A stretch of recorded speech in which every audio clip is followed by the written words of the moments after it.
The rain in Ogidi did not merely fall. It was a lamentation from the skies, a thick grey curtain of grief that soaked the red earth until it bled. It drummed a dirge on the corrugated iron roofs of Chief Benjamin Okeke's vast compound, a symphony of loss for the man known as Ikemba, the mighty one whose fame stretched across the Niger. For 3 days and 3 nights, the heavens wept without ceasing, as if mourning the passing of a true bridge between worlds. Inside the master chamber, the air hung heavy with the scent of native soap, camwood powder, and impending decay. Chief Benjamin lay in state upon his carved ebony bed, his powerful hands, which adds 1 pounded life-saving ogo from forest roots and blessed countless children with whispered incantations, now still folded over the beaded ofo staff that symbolized his authority. Around his neck rested the ivory tusk pendant of the Nze title, and across his chest lay the leopard skin cloak he wore only during the most sacred ceremonies. Even in death, his presence commanded the robe. His death was not just a family affair. It was a seismic event in the community. From a deep, almost mystical knowledge of the sacred forest, Benjamin had built an empire that straddled 2 worlds. He owned sprawling palm oil plantations that seemed to swallow the horizon, their red fruits bleeding oil that fueled both local markets and international exports. A fleet of 10-ton trucks bearing the Ikemba transport logo rumbled across the eastern states, carrying goods and prosperity in their wake. A modern white mansion in Oka stood like a silent sentinel to his modernity, while a thriving pharmacy in Onitsha displayed prescriptions alongside gourd bottles of dark, potent concoctions, a physical manifestation of his dual mastery. His wealth was a living thing, whispered to be in the billions of naira, but his true currency was respect, earned through a balance of ancient wisdom and modern acumen. He could recite the genealogies of every major family in Ogidi, going back 7 generations, while simultaneously negotiating multi-million-dollar contracts with Chinese palm oil processors. He had danced the fierce Agaba masquerade during the New Yam Festival, then flown to Lagos the next morning to chair a board meeting. This duality was his strength, his mystery, and ultimately the fissure that would threaten to destroy everything he did. This balance was mirrored in his household, a complex ecosystem held in equilibrium by his will. His first wife, Favored, was like the iroko tree, rooted steadfast and strong. Married to Benjamin when both were barely 20. From her, he had 3 sons and 2 daughters. Jude, the first son, now 35, who inherited his father's analytical mind and calm demeanor. Eric, 32, whose temper was as quick as lightning and whose loyalty was as deep as the Niger. Eric, 29, gentle and bookish, more comfortable with histories than conflicts, and the daughters, Doma and Ifoma. His second wife, Esther, was like the climbing vine, beautiful, assertive, and strategic. A former secondary school teacher from the prestigious Nnewi family, she had caught Azim's eye at a cultural festival 15 years ago when she delivered a stirring oration on Igbo women in modern society. She had given him 1 precious son, Ferdinand, 25, and 4 daughters. Blessed Og 22, Joy 20, Gloria 18, and Bernardine 16. The compound buzzed with the energy of 10 children, a managed harmony where tension simmered beneath a surface polished by their father's formidable presence. On the 4th day after Ibizim's passing, as the rain momentarily relented, the entire compound gathered in the main courtyard. Elder B, the family's oldest surviving male relative, stood before them, his voice cracking with age and emotion. The journey to the ancestors is a long one. He began, his eyes milky, with cataract, but still piercing. Ikemba must be sent off properly, so his spirit does not wander between worlds. The funeral rites will last 9 days. Each day will honor a different aspect of his life. The farmer, the healer, the businessman, the father, the husband, the title holder, the community leader, the bridge builder, and finally, the ancestor. Jude, as the first son, nodded solemnly. "We will follow tradition, elder. Nothing will be spared." From the side, Ferdinand cleared his throat. "With respect, elder uncle, my father was also a modern man. Should there not be a church service, a session at the town hall, where dignitaries can pay respects? Many of his business associates are not comfortable with traditional rites." Eric's jaw tightened. "Our father was Nze Benjamin Okeke before he was Chief Okeke. The traditions come first." "I'm only suggesting we honor all parts of him," Ferdinand replied smoothly, his tailored black suit in stark contrast to the traditional Isiago tops worn by his brothers. Jude raised a hand, silencing both. "There will be a church service on the 4th day, and a town hall gathering on the 7th, but the 1st, 2nd, 3rd, 5th, 6th, 8th, and 9th days will be according to our customs." This was father's explicit wish, written in his personal papers. Ferdinand looked surprised. He hadn't known about such papers recovered quickly. Of course, that seems balanced. The 9-day funeral rites that followed were indeed epic. Masquerades embodying ancestral spirits danced with ferocious grace, their colorful raffia costumes swirling like living rainbows. The metal and wooden instruments played ceaselessly, their rhythms communicating with the spirit world. Gun salutes echoed through the hills at dawn and dusk.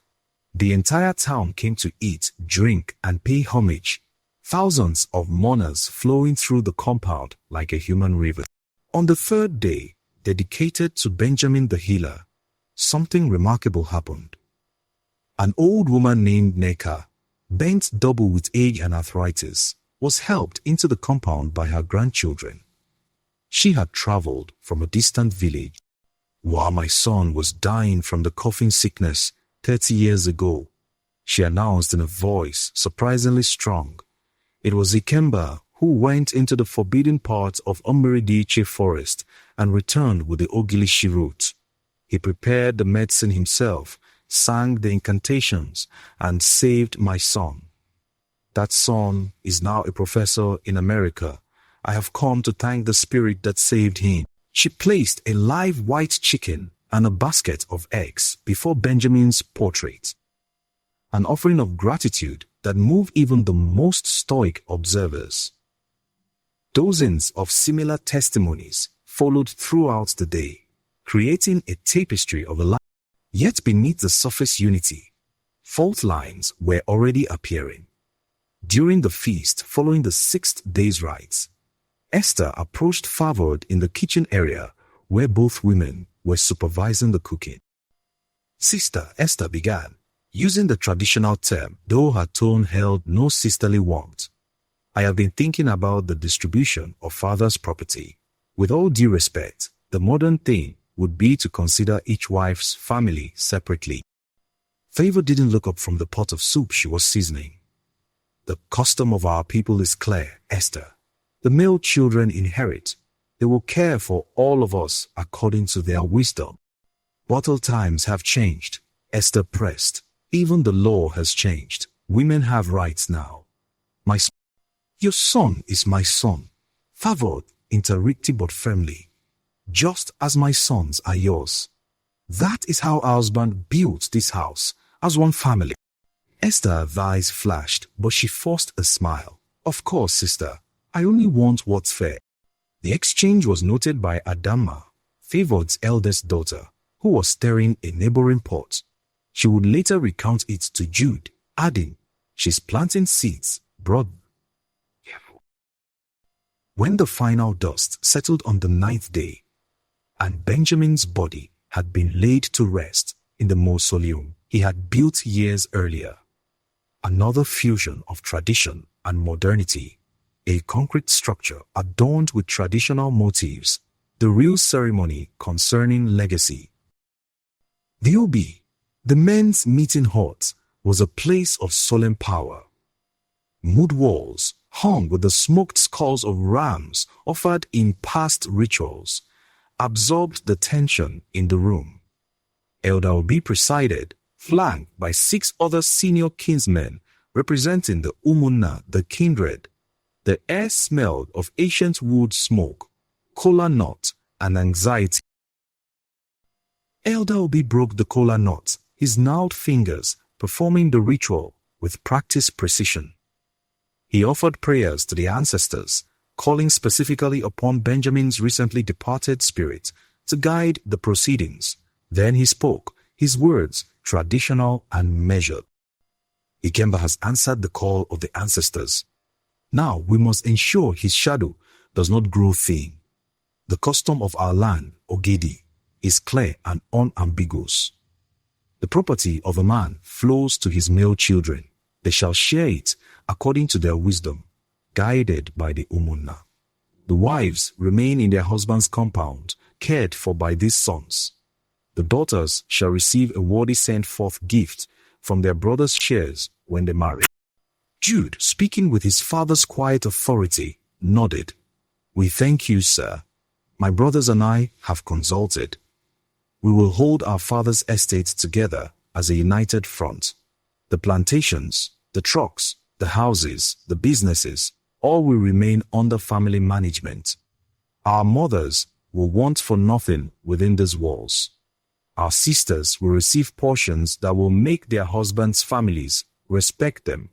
This is our duty and our honor. He detailed a plan. They would form a family trust with all 4 brothers as trustees. Profits would be distributed quarterly to both mothers according to a formula, with additional funds set aside for their sisters' weddings and education. It was thoughtful, traditional, yet incorporating modern financial instruments. Murmurs of approval rippled through the kinsmen. Proper, muttered Chief Nwanko, the boldest present. This is the way. Then Ferdinand shifted in his seat. He had been uncharacteristic quiet throughout the funeral, observing, calculating. Now he leaned forward, his posture confident. With profound respect, Elder Obi, with respect to my senior brothers, he began, his voice a smooth instrument, trained in boardrooms. We must acknowledge the world has turned. Our father was a bridge, a great traditionalist, and a great modern man. To cling only to the old way does a disservice to his memory. It ignores the fundamental unit he built, not just a line of sons, but 2 families. He let the words hang in the air before continuing. My mother, Esther, was his wife, her place equal in law and in his heart. Should her children's future depend entirely on the generosity of sons from another mother? What if there is disagreement? What if, God forbid, something happens to my brothers? My sisters and I would be left vulnerable. Eric's face darkened. Are you questioning our honor, our ability to care for our own family? Not at all, brother, Ferdinand replied, though his eyes said otherwise. I'm merely proposing a system that prevents any future difficulties. I propose the estate be divided into 2 equal halves, 1 half for the household of the first wife, the other half for the household of the second wife. Each household can then manage its share internally, according to their own wisdom. The silence that followed was deafening, broken only by the distant crow of a rooster marking the late afternoon. Eric was on his feet, a volcano erupting. Jinika, Ineku, Alu, what abomination is this? You, one son, want to grab half of our father's sweat, while we three split the other half. You are not just greedy, you are setting fire to our father's house. This is not greed, Eric, Ferdinand retorted, his calmness a provocation. It is equity. It ensures my mother's dignity. Under your poxdom, my sisters and I are beggars at your feast. My proposal gives each family autonomy and respect. Besides, in practical terms, I am the only one with formal business training. I understand the complexities of managing such diverse assets. Jude remained seated, but his knuckles were white where he gripped his father's Ofo star. Ferdinand, this division you propose, it assumes our father saw his household as two separate entities. He didn't. He built one house. When the foundation is split, the house collapses. A house can have two wings, brother, Ferdinand countered. Each with its own entrance, but under one roof. My proposal is essentially that one estate, two administrative units. The OB exploded into arguments. Voices clashed, tradition against a new idea of fairness, unity against partition. Elder OB banged his walking stick on the mud floor. Order, there will be order. But it was too late.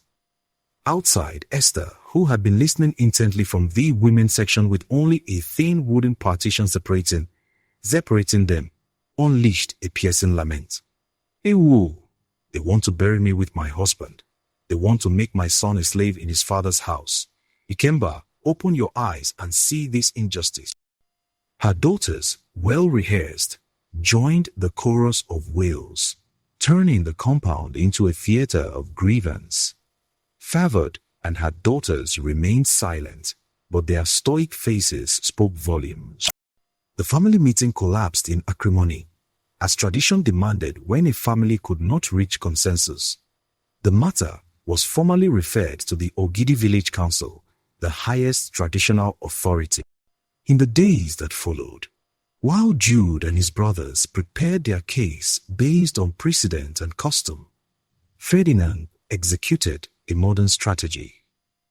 He had anticipated this outcome and was prepared. Under cover of night, a procession of sleek-tinted cars visited the homes of key council members. The chairman, Ogbuefi Mbeku, a man whose girth spoke of a love for good living, received a Ghana must-go bag so heavy it strained his visitor's wrist. Inside were neat stacks of American dollars, 2,000 dollars. For your wise leadership, Ferdinand Tess emissary, a sharp-eyed lawyer named Chukwuma, said smoothly, and there will be more when the matter is settled favorably. Chief Ferdinand also plans to build a new community secondary school. Naturally, the construction contract would go to your brother's company. Ogbuefi Mbeku's eyes gleamed.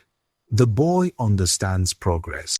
The secretary, Ichie Okolo, a lean, ambitious man with eyes like a calculator, was promised 5% of all future business contracts from Ferdinand S.'s share of the estate, plus a brand new Toyota Land Cruiser. "You're a young man with a future," Chukwuma told him. Chief Ferdinand believes in rewarding talent and vision. Other council members received bundles of cash, promises of scholarships for their children abroad, or deeds to small plots of land from the contested estate. Ferdinand was thorough.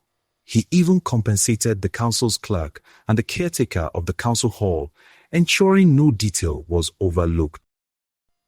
Meanwhile, in the main house, Jude gathered his brothers and their two eldest sisters in their father's study, a room that reflected Benjamin's dual nature. One wall held shelves of traditional medicine, gauze, and ancestral staffs. The opposite wall displayed business awards and photographs with governors and ministers. "We must prepare for the council meeting," Jude said, spreading documents on the large teak desk. Father's will was not signed, Eric interrupted bitterly. He always said a man's will should be spoken to his sons, not written for lawyers to pick apart. True, Jude acknowledged. But we have these. He pointed to handwritten notes in their father's distinctive script. One page read, "The strength of the family is in staying together. The wealth is not in the property, but in the unity of the children." Another, "Jude will lead, but all must agree. No decision should make one part of the house feel smaller than another." Eric, who had been quietly examining a ledger, looked up. "The valuation is complete.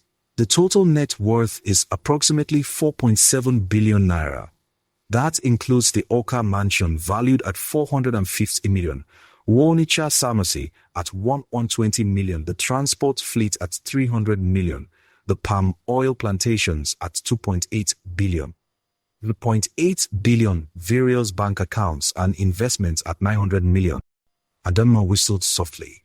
I knew father was wealthy, but these numbers under Ferdinand wants how. Eric snarled.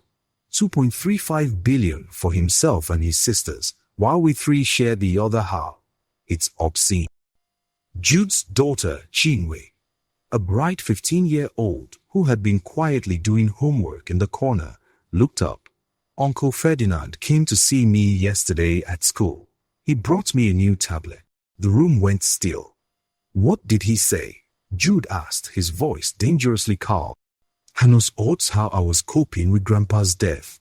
Then he said it was important that young people understand modern family dynamics, that sometimes traditions need to change with the times. She hesitated. He also asked if I knew where Grandpa kept his important papers. Eric slammed his fist on the desk.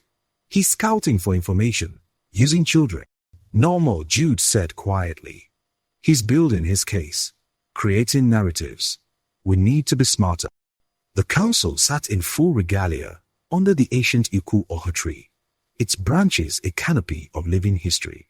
The entire town gathered, sensing a historic decision. Vendors sold roasted corn and coconut. Children played at the edges, but the adults were solemn, attentive. Proceedings began with libations poured to the ancestors. Then Obuefim Beku spoke, his voice artificially solemn. We are here today because a great tree has fallen, and the branches cannot agree on how to enjoy its shade. We will hear both sides, then the council will deliberate. Jude spoke first, dressed in full traditional regalia. He was compelling not through theatrics, but through quiet, irrefutable logic. He cited the history of Ogidi case after case where the patrilineal custom had maintained family cohesion. He brought forward elders who testified that Benjamin had always spoken of keeping his estate unified. My father believed in complementarity, Jude concluded, the modern and the traditional, the new and the old. But in family matters, he was clear. One house, one destiny. To divide his life's work by wives is to divide his very spirit. It invites a strife that will outlive us all. Several elders in the crowd nodded approvingly. Ferdinand, now accompanied by two sharp-sweated lawyers from Oka, presented his case as a progressive crusade. He invoked naira justice imputable distribution and painted the traditional custom as archaic and oppressive to mothers and their children. His lead lawyer, a woman named Mrs. Bello Basanjo with an impressive pedigree from Lagos, spoke eloquently about constitutional rights, gender equality, and modern estate management. Chief Benjamin Okeke sent his second son to study business administration. She argued. He invested in modern healthcare alongside traditional medicine. He built a mansion in the state capital while maintaining his ancestral home. Can anyone truly believe such a man intended for his estate to be managed by a system that ignores the separate identities of the families he created? Her words swayed some of the younger crowd members. Murmurs of "she has a point" rippled through sections of the gathering. The council deliberated for a week, an unusually long time that spoke to the controversy of the case. The tension in the compound was paralyzing. Esther and her daughters moved with defiant confidence, while Favord's household maintained dignified but anxious silence. Finally, the drums summoned everyone back to the square. Ogbuefi Mbeku stood, his face a mask of solemnity that could not hide a faint sheen of sweat. He avoided looking at Jude. The wind of change, he boomed, does not blow past Ogidi. It blows through it. Chief Benjamin Okeke was a man of two worlds. He built two families, in the spirit of fairness that honors both. This council rules thus. The estate shall be divided into two equal halves. One half to the children of the first wife, Favord, the other half to the children of the second wife, Esther. The male children in each half shall oversee its management for their mother's household. The verdict hit like a physical blow. It was a masterstroke of corruption disguised as progress. Ferdinand, the sole son of Esther, now controlled half of a 4.7 billion naira empire, answerable only to his sisters who adored him. Jude, Eric, and Eric were left to split the other half. Zax Marinelli, 1.57 billion each, still a fortune, but representing a staggering loss compared to what unity would have provided. The injustice was so mathematically stark, so blatantly bought, it left the three brothers speechless. Around them, the crowd reacted with mixed emotions. Some cheered the progressive verdict, others shook their heads in dismay, recognizing the corruption but fearing to speak. As they walked back to the compound in stunned silence, they passed Esther, a section of the house where celebration had already begun. Loud music played, laughter echoed, and the smell of expensive champagne and imported brand Ferdinand had brought from Lagos filled the air. Back in their father's obi, rage and despair warred within them. Eric paced like a caged leopard, his fists clenched. We will hire the best lawyers in Lagos, Abuja, even London if we must. We will fight to the Supreme Court. We will empty the estate, paying them if we must. We cannot let this stand. Eric wept silent tears of frustration. They have stolen our father from us twice, once in death and now in memory. This division, it is exactly what he feared. Jude sat on his father's carved stool, staring at the Ofo staff, leaning in the corner. The fire of legal battle burned in him too, but a colder, deeper instinct took hold. He remembered stories his father told him in hushed tones when he was being initiated into the mysteries of their lineage. Surveys of a justice older than courts, of guardians who could not be bribed, of the Arọs, the 7 deadly deities who served as final arbiters when human systems failed. No, Jude said, his voice so quiet it silenced his brother's protest. We will not fight them in their world, where money is the only truth. They have corrupted the judgment of men. We will seek the judgment of the land itself. Eric's eyes widened. The Arọs, Jude, you cannot mean it. That is, it is forbidden for matters like this. The consequences. Whose consequences are greater than what we already suffer? Jude interrupted, a terrifying calm in his eyes. Our father's life is split like a slaughtered goat. The elders have sold their voices for meat. This is not a matter. This is a defilement. The Arọs are the guardians against defilement. We will invoke them. Eric trembled. Brother, the Arọs are not precise instruments. They are forces of nature, once unleashed. I know what they are, Jude said, rising. Father taught me. He showed me the shrines when I turned 30. He said, this knowledge is your burden now.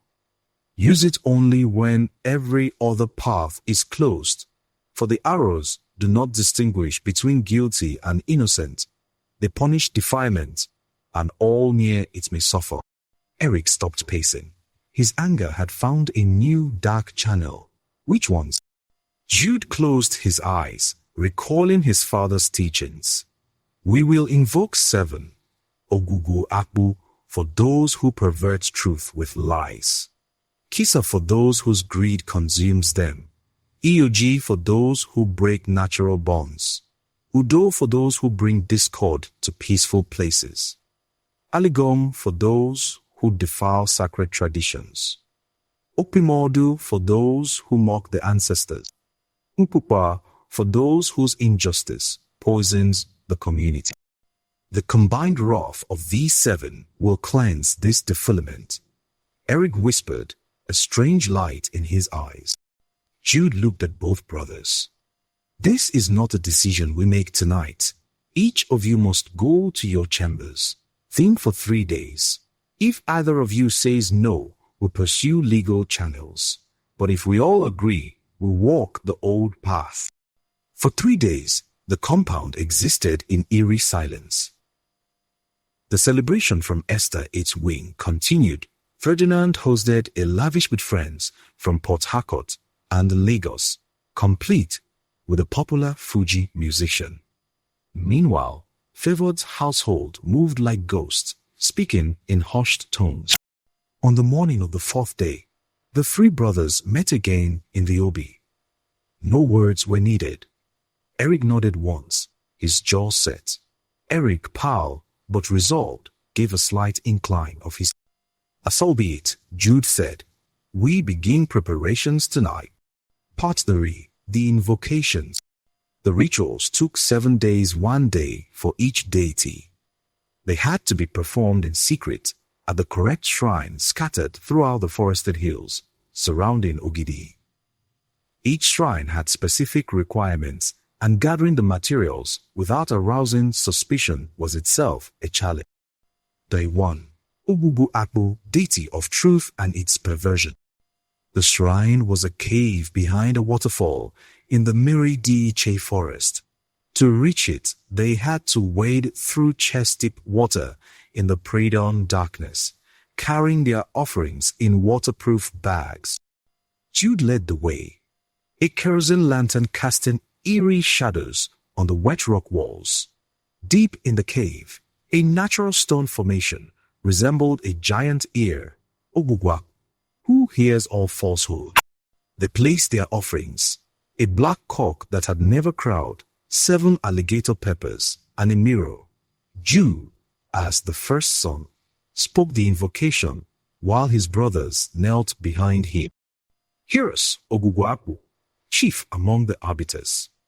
Our father has been betrayed, not by a stranger, but by his own seed, not by ignorance, but by greed. The elders of Ogidi, who should be the pillars of truth, have taken bronze and iron to sell their tongues. They have spoken lies disguised as judgment. They have called division fairness. They have named corruption progress. We place this abomination before you. Let the ears that heard the bribes become deaf to comfort. Let the tongues that spoke the false judgments speak only truth in their final moments. Let the hearts that conceive this injustice know no peace. We cry for the justice of truth. Let the guilt of the wicked be their own curse. As he finished speaking, the black cock, which had been calmly placed before the stone formation, suddenly let out a strangled cry and fell dead, its eyes milky white, the mirror cracked without being touched. Day 2. Kisa, deity of insatiable grain. Kisa's shrine was in the deepest part of the palm oil plantation, where the trees grew so close together that sunlight barely penetrated. Here, amidst the eerie stillness, stood a termite mound, shaped like a grasping hand. The offerings for Kisa were more sinister: soil from a debtor's grave, nails from a coffin, and the skull of a dog that had died of starvation. Eric performed this invocation, his voice trembling not with fear, but with barely contained fury. Kisa, consumer of souls, witness this greed. They have taken what was not theirs.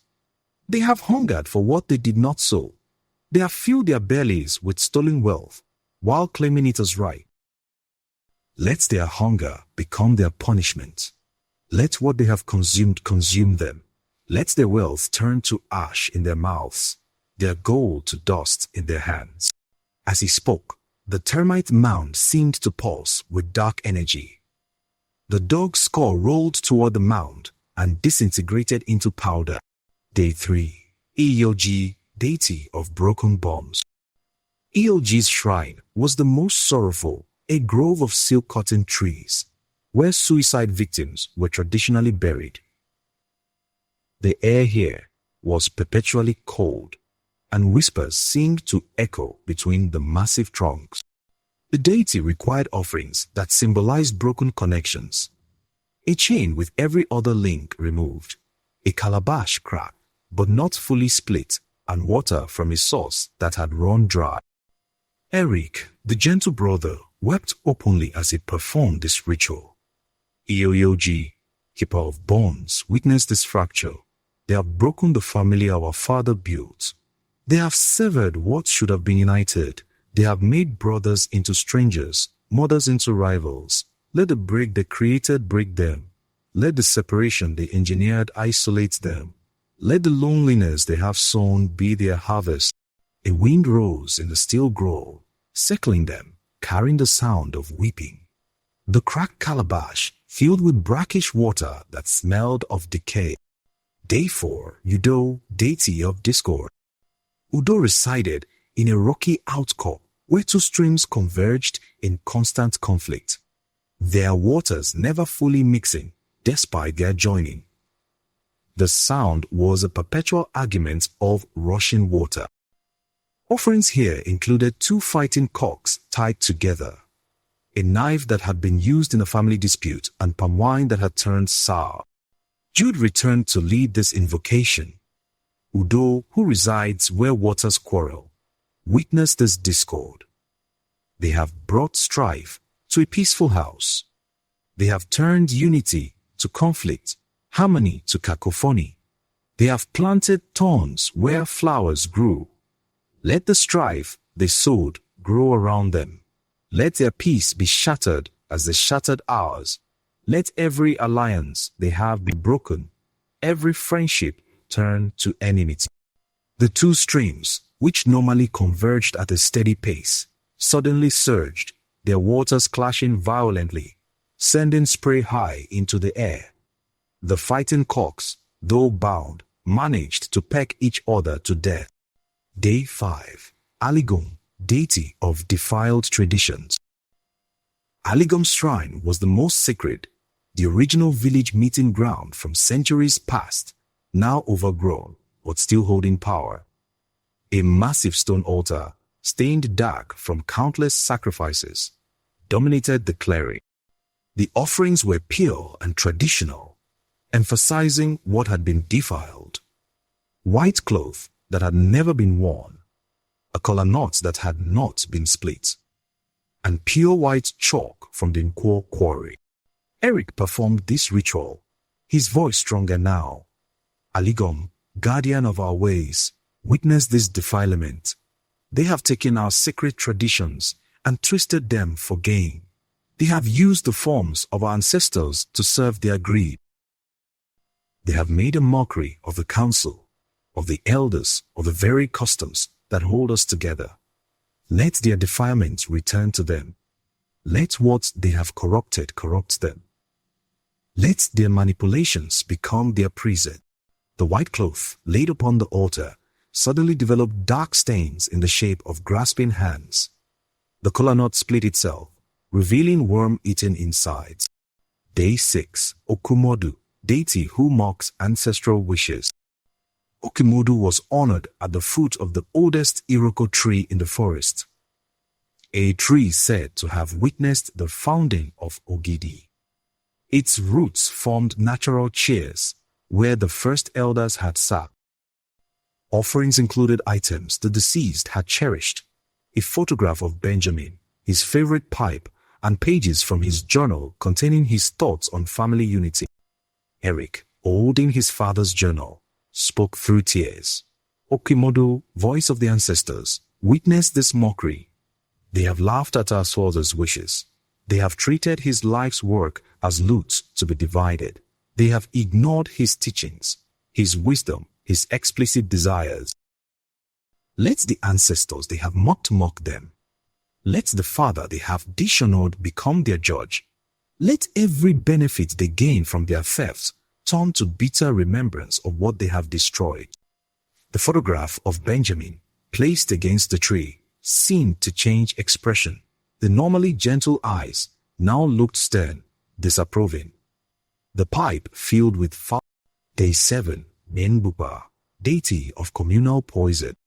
The final shrine was the most accessible and thus the most dangerous to approach unseen. A small grove near the town's secondary school. Ironically, Muba took the form of 7 stones arranged in a circle, each representing a different poison that could afflict a community. Offering symbolized pollution, water from a stagnant pool, food that had spoiled, and soil from a latrine. Jude performed the final invocation, his voice now hollow with exhaustion and grim determination. Ba, cleanser of poisoned communities, witness this injustice. They have poisoned our family, and in doing so, poisoned our community. They have made a mockery of justice, turned leadership into venality, made tradition a commodity for sale. Let the poison they introduce into our house infect them. Let the sickness of their greed become literal sickness. Let the corruption they spread consume them utterly. The stagnant water in the bowl began to bubble, though no heat source was near. The spoiled food disintegrated into foul sludge. As they completed the 7th ritual, a profound silence descended over the forest. Even the insects ceased their chirping. The brothers looked at each other, seeing the transformation in one another's eyes. They had crossed a threshold from which there was no return. "It is done," Jude whispered. "The case is now before a court from which there is no appeal." Part IV. The judgments unfold. The first signs were subtle, easily dismissed as coincidence or natural illness. Ferdinand is affliction. Ferdinand was hosting a lavish victory party in his new Enugu penthouse, a luxurious space he had purchased with an advance against his forthcoming inheritance. The party was attended by his friends from business school, a few minor celebrities, and several attractive women. He was at the center of it all, holding court, sipping Dom Perignon. For new beginnings, he toasted, his smile brilliant, to recognizing the value of each branch of the family tree. As he took a sip, a sudden, violent cough seized him. It was deep, racking, tearing from his chest with such force that champagne sprayed from his mouth and nose. His friends laughed, thinking he'd made choked on the bubble. "Easy there, easy," one called. "The champagne isn't running away." Paul did not leave. It became a constant, dry hack that no water could soothe. By the end of the party, he was excusing himself every few minutes to call in the bathroom, each episode leaving him wheezing and red-eyed. The next morning, he visited a doctor who diagnosed acute bronchitis and prescribed antibiotics and cough syrup. But the cough worsened. Within days, it had deepened into something alarming, a wet, gurgling cough that produced thick, dark phlegm. Specialists were consulted. X-rays showed strange, shadowy patches in his lungs, not the clean outlines of pneumonia, but irregular, spreading blotches like mold on bread. A bronchoscopy revealed his airways were becoming lined with a fibrous tissue that was slowly constricting them. Doctors from Lagos University Teaching Hospital were baffled. "It's like nothing I've seen," confessed Dr. Adekole, a renowned pulmonologist. "It's as if an invisible fungus is growing inside you, but all cultures come back negative. The tissue, it's hardening, almost petrifying." Ferdinand was admitted to the hospital. His mother, Esther, flew in, hiring private nurses and bringing dibias to perform rituals at his bedside. One dibia from Imo State took one look at Ferdinand and refused to even attempt a cure. "This is not ordinary sickness," the old man whispered to Esther. "This is Ipe, judgment. What did your son—" Esther, furious, dismissed him. She spent increasingly desperate amounts on foreign specialists. A German doctor was flown in. An American clinic offered an experimental treatment for $5,000. Nothing. As Ferdinand deteriorated, his mind began to play tricks on him. He would wake in the night screaming that he was suffocating, though his oxygen levels were stable. He told his mother he dreamed of a giant ear listening to him, and every time he tried to explain his side of the inheritance dispute, his breath would leak. Ogwefi Mbeku's affliction. The council chairman, meanwhile, was enjoying the fruits of his corruption. He had taken a portion of his bribe money and purchased a new Mercedes-Benz, which he drove proudly through Ogidi, waving to constituents like a benevolent chief. One evening, he was at his favorite restaurant in Onitsha, celebrating with fellow council members who had voted with him. The table groaned with food: peppery goat meat soup, pounded yam, fresh fish, jollof rice, and assorted meat. To progress, Mbeku toasted, his third bottle of Guinness in hand. To recognizing that the world changes, and we must change with it. He took a large bite of pounded yam dipped in rich oily soup. As he swallowed, a wave of nausea, violent and total, overwhelmed him. He barely made it to the bathroom before vomiting everything he had eaten. Thinking it was food poisoning, his friends teased him. "Too much pepper, chairman." But the nausea did not subside. By the next morning, he could not keep down even water. Every attempt at eating or drinking was met with immediate violent rejection. He was admitted to the hospital with severe dehydration. Tests showed no blockage, no infection, no cancer. His stomach and intestines appeared perfectly normal on scans, yet they refused to process anything. He was put on intravenous nutrition, but even this seemed to distress his system. His body would break out in sweats and convulsions when the IV was running. Within weeks, the robust, heavy-set man had shrunk to a skeletal parody of himself. His skin hung loose on his frame. His eyes, once bright with cunning, were sunken and haunted. Like Esther, his family consulted traditional healers. One of Remes, one from Delta State, took one look at him and said, "This man has offended the earth itself. The land rejects what he tries to put into it, so his body rejects what he puts into it. You must find what he took that was not his and return it." But how could he return a bribe he had already spent? The Mercedes had been purchased, the debts paid, the mistress set up in an apartment in Oka. The money was gone. Ichie Okolo's agony. Ichie Okolo, the council secretary, was a more cautious man. He had banked his bribe money, waiting to see how things developed before spending it. He had, however, accepted the promise of the Land Cruiser, and the dealer was already preparing the vehicle. He woke one morning feeling as if his bones were made of ground glass. Excruciating pain shot through his joints, sheep's knees, shoulders, even the small joints of his fingers and toes. It was a deep, grinding agony that morphine could not touch. His wife found him on the bedroom floor, contorted into an impossible position, screaming for relief that never came. At the hospital, doctors diagnosed severe rheumatoid arthritis, but the progression was wildly accelerated. Within days, his limbs had stiffened, curling inwards like a dried spider. His hands became claws, his neck frozen at an awkward angle. The pain was unrelenting. He would scream for hours, begging for death. Shears from India were consulted via telemedicine. Experiments from Europe were attempted. Nothing helped. In his clearer moments, Okolo would whisper, The stones, the 7 stones, they're grinding me to dust. His family didn't understand. They bought warriors from pain. The other 3 council members. The 3 other council members who had been pivotal in the verdict suffered their own afflictions. Ichimwa Bueze, a retired teacher, was struck by a sudden, mysterious paralysis. He awoke one morning to find his right side completely inert, his face sagging in a permanent snare.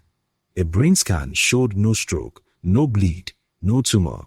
It was as if the nerves had simply decided to stop functioning. Mazi Okonkwo, a relatively young member of the council, at 45, developed weeping, foul-smelling sores that erupted all over his body. They began as small blisters but quickly grew into ulcerated wounds that oozed pus and blood. Antibiotics, antifungals, steroids, nothing helped.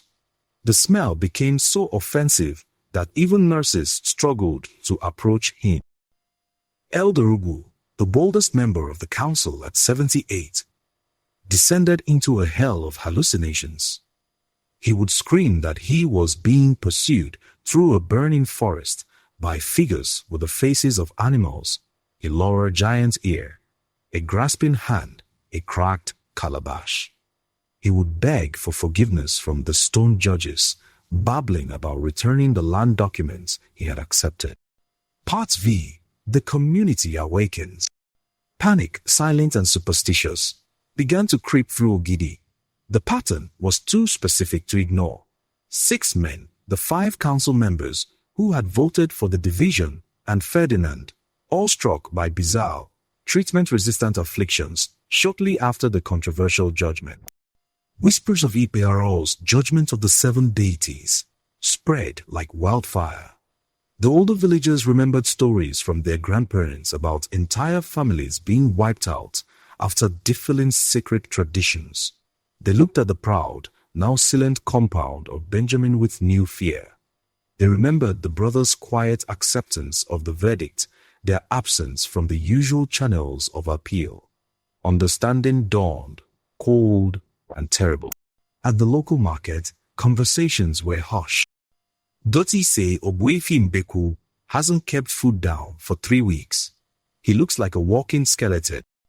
Ichie Okolo screams day and night. The pain, they say it's unnatural. Arnold the boy, Ferdinand, they have flown him to Germany now. But what hospital can treat the wrath of the earth? The most damning evidence came from a surprising source. Little Amara, the 8-year-old daughter of one of the council members' hooks. She had been playing near the Yuku Oha tree when the council was deliberated. He saw them. She told her mother matter-of-factly. The men with shiny cars came at night. They brought big bags to Chairman's house. My friend Chidi's father saw them too. They came to his house with papers about. When her mother tried to hush her, Amara continued. And after they voted, I saw the 3 brothers from Ikemba's house going into the forest early in the morning. They had bags and looked very serious. This childhood testimony shared at the market confirmed what everyone suspected. Bribery had occurred, and the brothers had sought supernatural justice. The original council verdict was now considered a cursed document. Lawyers working on the property transfers began making excuses, delaying. The bank manager in Onitsha, a superstitious man, misplaced the paperwork for the estate division. Meanwhile, in the compound, the atmosphere was funereal despite the victory of one side. Esther, watching her only son waste away in hospital videos sent to her phone, was frantic. She sold her jewelry to pay for more treatments. She consulted famous prophets in Lagos who prayed and anointed, but to no effect. One prophet, a fiery-eyed man from the Mountain of Fire ministry, told her bluntly, Madam, this is not ordinary sickness. This is covenant sickness. Your family has broken a covenant, and until it is restored. What covenant? Esther demanded, tears streaming down her face. We only wanted what was fair. The prophet looked at her with pity. Fair according to whom, men or God? In her desperation, Esther did something unprecedented. She went to Favored's wing of the house and knelt before her co-wife. Sister, she wept, please, whatever anger you have, direct it at me, not my son. He's just a boy. He was only trying to protect his mother. Favored, who had been praying with her rosary, another fusion of traditions in the household, helped Esther up. I have no anger toward you, Esther. 8 are your sons, Esther began. My sons grieve their father and the breaking of their family. Favored said quietly. That is all. It was a non-answer that confirmed everything. Part VI, the death. Ferdinand died first, in a sterile private clinic in Berlin. His lungs had finally petrified completely. The doctors showed his mother the X-ray, which looked more like stone than tissue. His last moments were a frantic, gasping struggle for air, his eyes wide with a terror that transcended the physical, the terror of a man facing a verdict he could not appeal. The boy who demanded half of a kingdom died owning nothing, not even his next breath. His body was flown back to Nigeria at tremendous expense. The funeral was a muted affair the community attended out of duty rather than genuine mourning. People noted that Jude, Eric, and Eric were present, their faces impassive, massive masks of sorrow. They performed their duties as brothers flawlessly, carrying the casket, speaking the right words, but their eyes were hollow. Mbeku followed 2 weeks later. He had wasted away to under 40 kilograms. A husk of a man, utterly consumed from within. His final words, whispered to his weeping wife, were, "Tell them I'm sorry. Tell them to give it back." But no one knew what it was or who them referred to. Ichie Okolo's heart gave out under the unrelenting torture of his pain. He died screaming, his body contorted into a permanent fetal position that the mortician couldn't fully straighten. One by one, the other 3 council members succumbed. Ichie Nwabueze died from complications of his paralysis. Betzelza became infected. Mazi Okonkwo's sorrows eventually led to septic shock. Elder Ugu's heart failed during one of his terror-filled hallucinations. Within the span of a single planting season, Ferdinand and the 5 elders who had engineered the corrupt judgment were dead, each death a grim, public testament to a specific, supernatural affliction. The town was shrouded in a pall of awe-stricken dread. The deaths were not mourned in the usual way. Funerals were hushed, horrid affairs.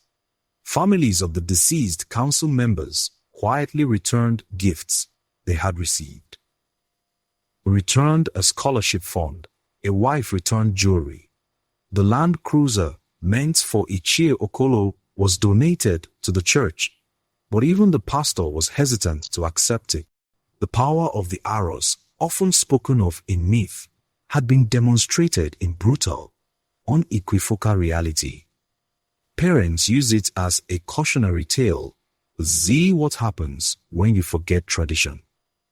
When you put money before family. Part 7. The aftermath.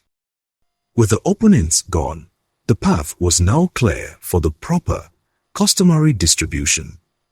The lawyers and accountants, now operating without opposition, completed the valuation and transfer. The entire 4.7 billion naira estate belonged to the 3 sons of Benjamin. They formed the Ikemba family trust as originally planned, with Jude as chairman, but their victory was perished as operations director, heavy and the massive compound felt like a gilded tomb. Their sisters from both households looked at them not with sibling affection, but with a mixture of fear, awe, and unspoken accusation. Conversations would stop when they entered rooms. Even their own children seemed hesitant around them. Favored, their mother, moved through the rooms like a ghost. One evening, she confronted Jude in the obi. "Did you do it?" she asked directly, her eyes searching his. Jude met her gaze. "We sought justice, mother, when all other doors were closed." Tears filled her eyes. "Your father showed you those ways to protect the family, not to protect the family is exactly what we did," he said, but his voice lacked conviction. "At what cost?" she whispered before turning away. Esther, broken and reclusive, became a whisper in the shadows. She rarely left her rooms. Her daughters attended to her, but they too moved with a subdued air. The once vibrant wing of the house was now silent as a tomb. The community treated the brothers with wary respect.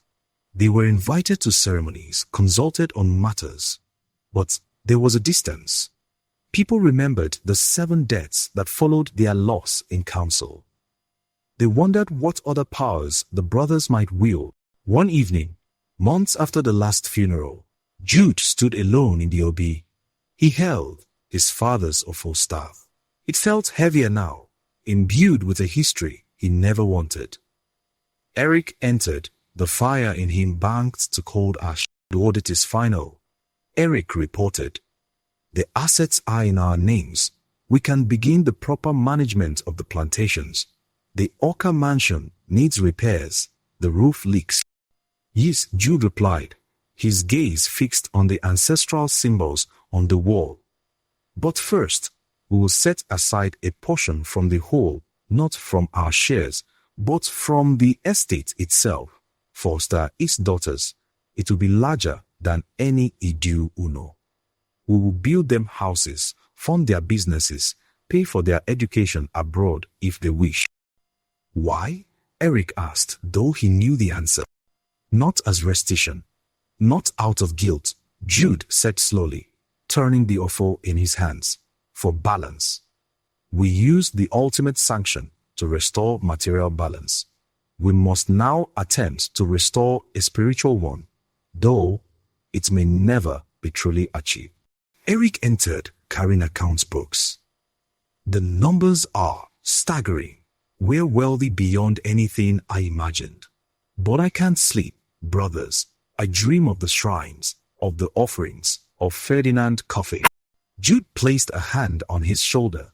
"We all do, but we made a choice. Now we live with it." He looked out at the gathering night.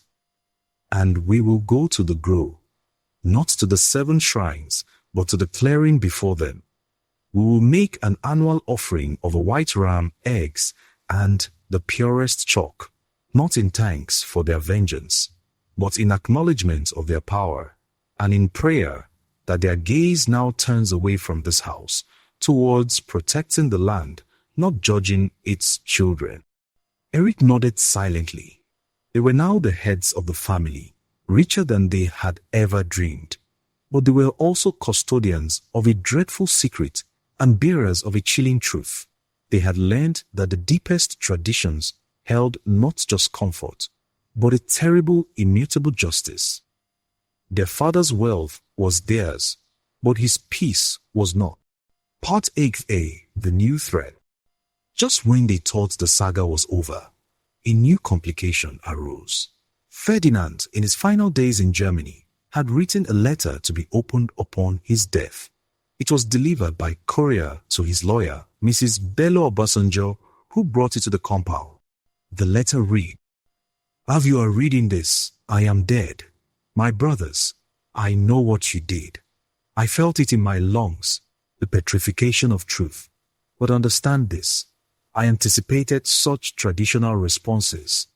Before the council verdict, I took precautions. Digital copies of all estate documents, including evidence of the original valuation, are stored in encrypted cloud servers with 3 different law firms in Lagos, Abuja, and London. Instructions have been left that if I die under mysterious circumstances, or if the estate is not divided exactly as the council ruled, these documents are to be released to the Economic and Financial Crimes Commission, the Independent Corrupt Practices Commission, and international media. Documents show the full 4.7 billion naira valuation. They will wonder how three brothers came to control such wealth without proper inheritance proceedings. They will find the council verdict favoring division. They will discover that the council members who made that ruling have all died. They will draw their own conclusion.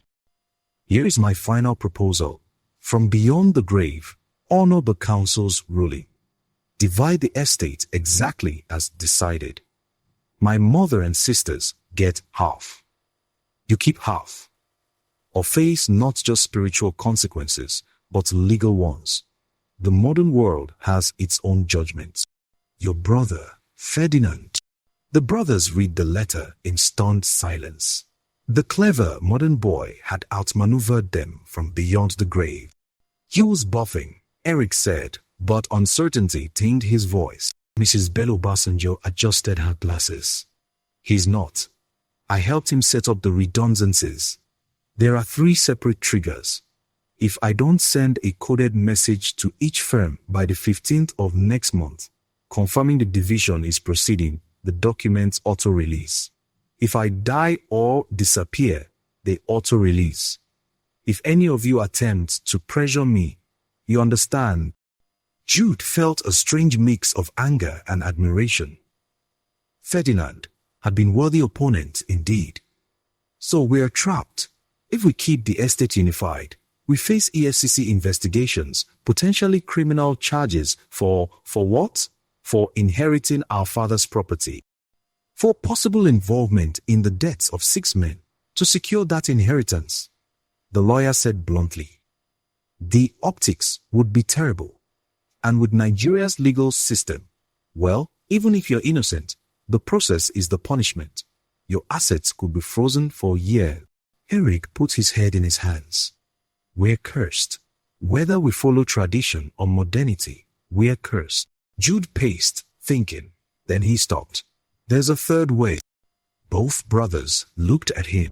We, the division on paper. We transfer half the assets to a trust for Esther's daughters. But we structure it so that we remain the managers. We give them generous monthly distribution, more than they would ever need. But control remains with the family trust. Mrs. Bello Basanjo considered. Legally, that might satisfy the triggers, but will it satisfy the other forces? We will make additional offerings, Jude said. We will explain that we are honoring the spirit of the council's ruling while maintaining family unity. It was a delicate, dangerous balancing act. They spent the next 3 weeks working with lawyers, accountants, and traditional priests. They created the Esther Daughters Trust with 2.35 billion naira in assets, managed by Jude and Eric with quarterly distributions to the 4 sisters and their mother. They made lavish offerings at the 7 shrines, explaining their The month came and went.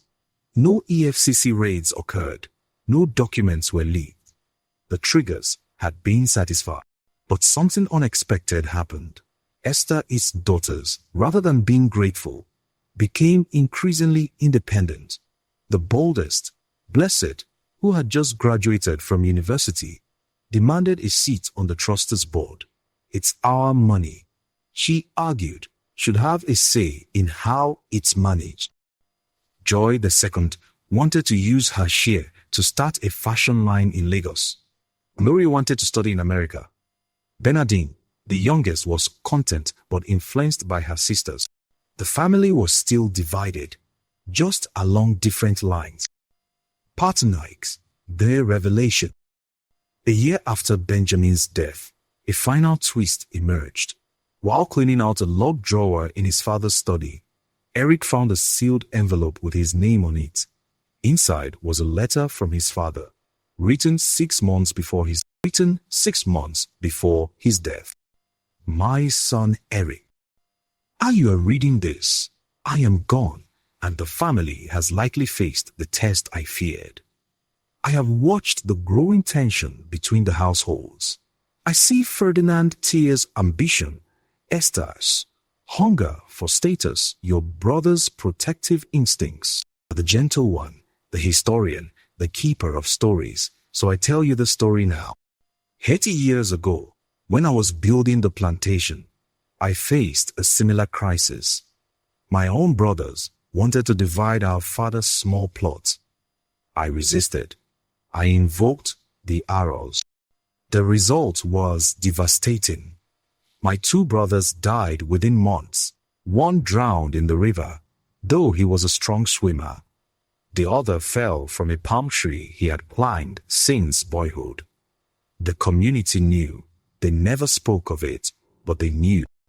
I have lived with that guilt every day. I built this empire not just for wealth, but as atonement. I created jobs, healed the sick, educated children, trying to balance the scales. I showed Jude the ways of the Arọs, not so he would use them, but so he would understand their terrible power. I hoped the knowledge alone would be deterrent enough. How they have been invoked, know this. The Arọs judgment is precise, but their aftermath is indiscriminate. Their guilt will haunt not just those who perform the rituals, but their children and their children's children. There is a reason these ways were nearly forgotten. You must be the balance, Eric. When your brothers harden, you must soften. When tradition strangles, you must bring mercy. You are the historian. Remember this history, so it is not repeated. Your father, Benjamin. Eric read the letter 3 times, tears streaming down his face. He took it to his brothers. Jude read it, his face pale.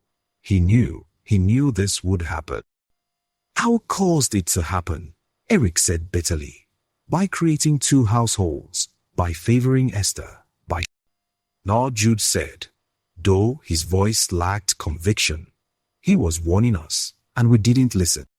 That night, the 3 brothers went to the forest together. They didn't visit the shrines, but sat in the clearing between them.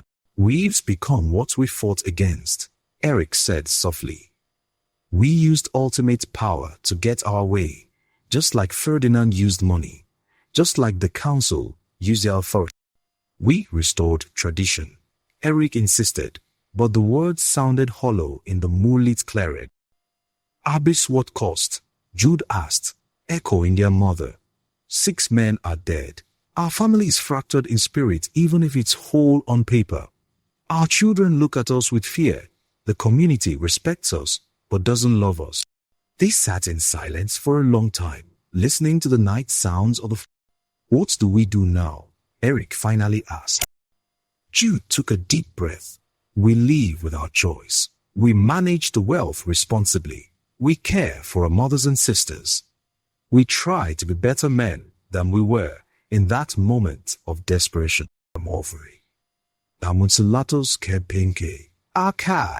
We acknowledge them annually. We respect their power. We pray they consider justice served and turn their gaze elsewhere. As they walked back to the compound in the pre-dawn light, each brother carried his own burden of guilt, his own rationalization, his own determination to forge some meaning from the tragedy. Part X, the legacy. 5 years later, the compound of Chief Benjamin Okeke still stood, but it had transformed. Jude had used the wealth to establish the Ikemba Foundation, which funded healthcare clinics blending modern and traditional medicine across the region. He named one after Ferdinand, a gesture that shocked many, but which he insisted was right. He was my brother, was all he would say. Eric managed the business empire with ruthless efficiency, but also surprising benevolence. He paid workers above market rates, provided scholarships for their children, and funded a cooperative for women palm oil processors. It was as if he was trying to balance his capacity for anger with acts of generosity. Eric had written a book, The Bridge, My Father's Life in 2 Worlds, which became a surprise bestseller. He donated all proceeds to conflict resolution programs in Igbo communities. In the book, he hinted at the family tragedy, but framed it as a cautionary tale about the dangers of forgetting tradition and the perils of clinging to it too tightly. The sisters had found their paths. Esther's daughters, with their substantial trust fund, had become successful in various fields. Blessed as a lawyer specializing in women's inheritance rights, Joy as a fashion entrepreneur, Gloria as a professor in the United States, Leonardine as a filmmaker documenting Igbo traditions. They maintained a cordial but distant relationship with their half-brothers. Favored's daughters had married well and remained close to their brothers, helping with the foundation's work. Esther never fully recovered. She lived in a small house in Oka, funded by the trust, but separate from the main compound. She attended church daily, praying for her son's soul. She and Favored met occasionally for lunch, two old women, bound by a shared tragedy, finding solace in their shared widowhood. The community had slowly reintegrated the brothers. Time had softened the fear, and their philanthropic work had earned genuine respect. But occasionally, during the annual festival, when the Agaba masquerade danced, older people would glance at the three brothers and remember. They would whisper to their grandchildren, "See those men, they carry all power. Respect them, but do not cross them." One evening, as the family gathered for the 5th anniversary of Benjamin's passing, Jude's son, now 20, asked him a question that had been bothering him. "Father, people say different things about what happened. Some say Uncle Ferdinand was greedy. Some say you were too traditional. Some say the council was corrupt. Some whisper about other things." Jude looked at his son, bright, modern, studying computer engineering at UNN. "What do you think happened?" The young man considered. "I think everyone was right and everyone was wrong. I think Grandpa built a bridge between two worlds. But when he died, everyone tried to unjust their side of the bridge instead of maintaining the whole." Jude smiled sadly. "That's wiser than anything I understood at your age." He paused. "Your grandfather used to say, the greatest wealth is not in the land or the money, but in the wisdom to know what to do with power. We failed that test. I hope you do better." Later that night, alone in the Obi, Jude took down his father's awful star. He remembered the weight of it in his hands as he performed the invocations. He remembered the dead black cock, the cracking mirror, the bubbling stagnant water. He had restored his father's estate. He had protected his mother's dignity. He had upheld tradition, but at a cost that would never fully be accounted for in any ledger. Outside, the rain began to fall again. Not the lamentation of 5 years past, but a gentle, healing rain that promised growth after drought. Jude watched it water the red earth, remembering that from this same earth had come both the wealth and the wrath. They had inherited the billions, but they would forever live in the long silent shadow of the seven. A constant reminder that some lines, once crossed, summon forces that demand a price far beyond money. The wrath had been sated, but the echo of its thunder would never fully fade from their hearts or from the red earth of Ogidi. And perhaps that was the final justice, not in the dramatic afflictions and deaths, but in the lifelong burden carried by those who had unleashed such power. They were free of their enemies, but prisoners of their choice. They were masters of an empire, but servants to a memory. They were bridges, like their father, but bridges built over a chasm of their own making, spanning a divide that would never fully close.